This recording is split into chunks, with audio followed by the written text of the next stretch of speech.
कौन प्रतिदिन गोटे आपेल खाइले स्किन रे ग्लो आसी थाए ना यह एक मिथ चलतु जानिबा। नमस्कार।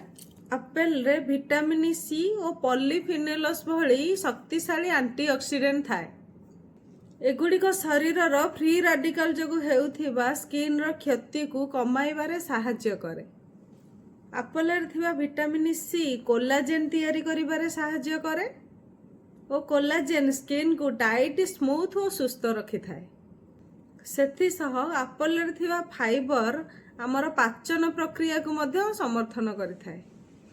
केवल आपेल खाइले स्किन रे ग्लो आसीबो बोली नुहे, ता सहित भल खाद्य, भल निद्रा, पर्याप्त पानी और सनस्क्रीन मध्य इम्पोर्टेंट।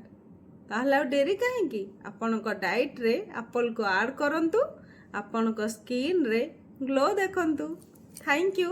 वीडियोटी भल लगी लाइक करंतु, शेयर करंतु, सब्सक्राइब करंतु। एमिति स्किन टिप्स पाई मते फॉलो करंतु। Thank you.